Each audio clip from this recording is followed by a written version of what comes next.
Thank you.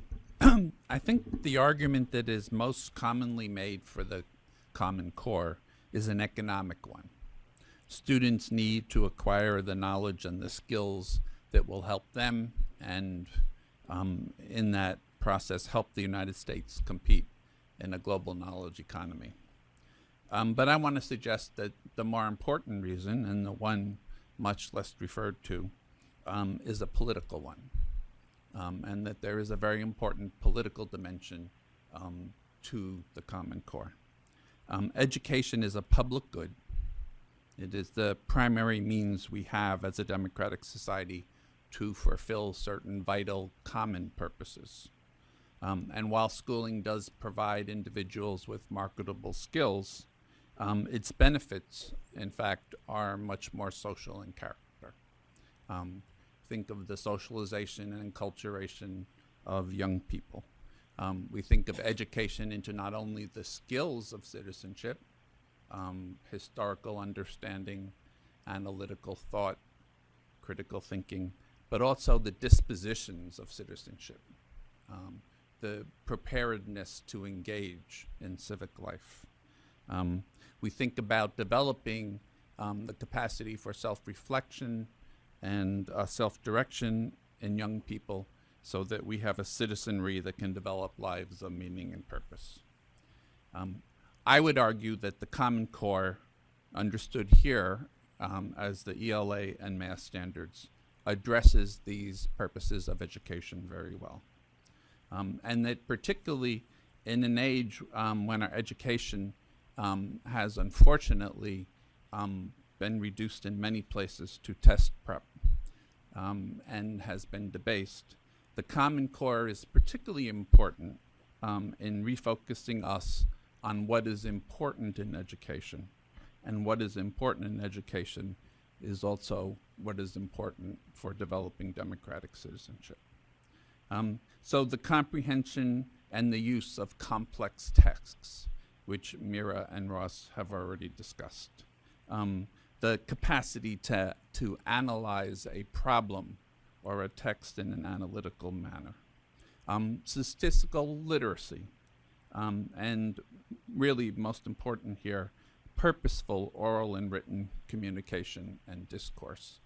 All of these, which are central to the ELA and Math Common Core, are very much the skills of citizenship that we need. But I think there's a political dimension here which has caused, I think, some interesting controversies around the Common Core. There once was a consensus across most of the political spectrum on the importance of civics education. I won't say that we did civics education well, but pretty much from left to right, there was an agreement that civics education was important.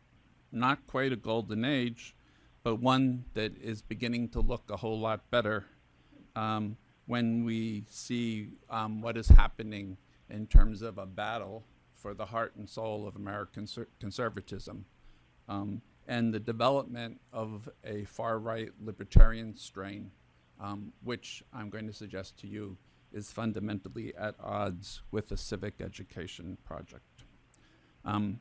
Civic education, I think, is something which is rooted in the founding philosophies of the American Republic. And in particular, rooted in the tension and the balance between the natural rights philosophy, which was originally developed and expounded by John Locke, and the civic republicanism, which was articulated by Montesquieu. Now, leading American thinkers of the Revolutionary Age, Jefferson, the authors of the Federalist Papers, recognized the need to balance these two philosophies. And the Declaration of Independence and the Constitution reflected this balance. This is the balance of the rights of the individual and the common good of the community, the rights of citizenship and the duties of citizenship, the private and the public, the individual private interest, and the civic virtue. Traditional Burkean conservatism understood the importance of this balance. But the extreme libertarian conservatism, which we now see coming from the Tea Party, from Senator Rand Paul and Senator Ted Cruz, does not. For them, terms of civic republicanism, such as the common good and the civic virtue, are anathema. The property rights of the individual and the corporation are given precedence over the general welfare and the common good. Insofar as there is a rational core to the opposition to the common core on the right, it lies there. I think we need to distinguish here because arguments against the common core, like numbers, come in two forms, rational and irrational. On the extremes, opposition to the common core has become an expression of what the historian Richard Hofstadter once called the paranoid style in American politics.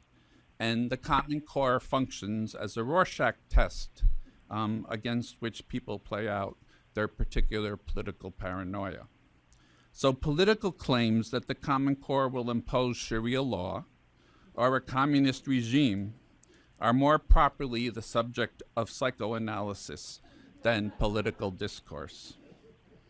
But there is a political debate that is going on for American conservatism.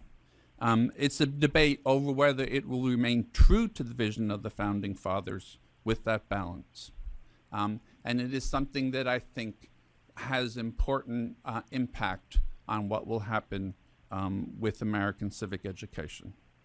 I will say that for all the disagreements we might have with Checker Finn on what should be the content of civics, and I hope I do not get him into too serious trouble by saying this, on the question of the importance of the civics and on the question of the value of the Common Core, he has stood, and Fordham Foundation has stood well in defense of what we might call a traditional conservatism.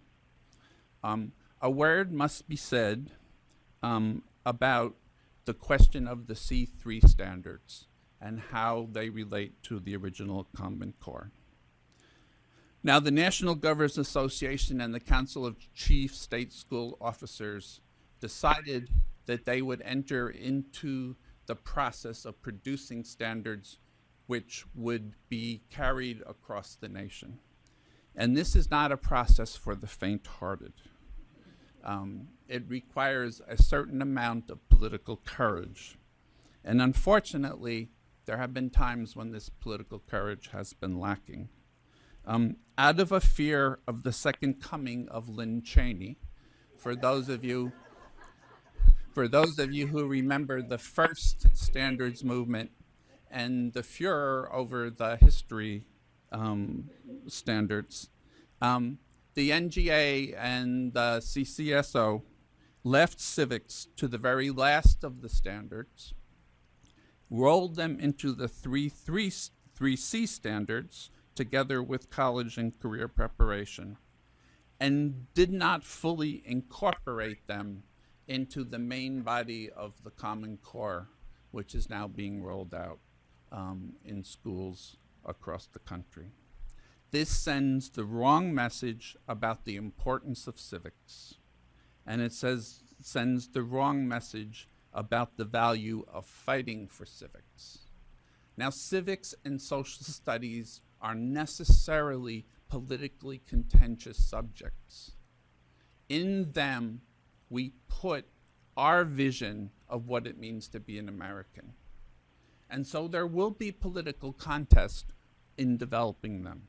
But if you are going to enter into the process of creating standards, and if you understand that civics is a very important end of American education, then you need to have the courage of your convictions and follow it all the way through. One last word, if I have enough time. Good. And that is on what I think is a real danger at the moment, which is the way in which the Common Core is being implemented in all too many school districts and schools across the country. We seem to have lost the lesson of the first standards movement, where when we went from standards, in many ways very good standards, to assessments, the standards themselves were quickly lost and the assessments drove the curriculum and the teaching. There are intervening steps which are absolutely essential for teachers to be able to teach students to the new and challenging standards of the Common Core. There must be curriculum. These standards are not curriculum, and teachers don't teach standards, they teach curriculum, and they have in that teaching addressing of raising students to the standards. It must involve professional materials. It must provide professional development for teachers, and it must provide time for teachers to work with each other. It is only the most exceptional teacher or the most exceptional school that can translate those standards to actual teaching practice without assistance in these areas. And the fact that we have jumped from standards to assessments, with the consequences that we see in states like New York, where students predictably do very poor on exams that they are not properly prepared for, is creating, I think, the most serious threat, far more serious than the paranoid style politics, which is more entertaining than substantive. The most serious threat we have is that the Common Core as a brand may be harmed irreparably in the eyes of American teachers who now connect it with things like the tests in New York. We need to wrap it up, if we could, Leo. So, if we are to realize the promise of the Common Core, and in particular, realize its ability to help us in the area of the civic purposes of American education, we need to address those implementation questions. Thank you, Leo. And on to Checker.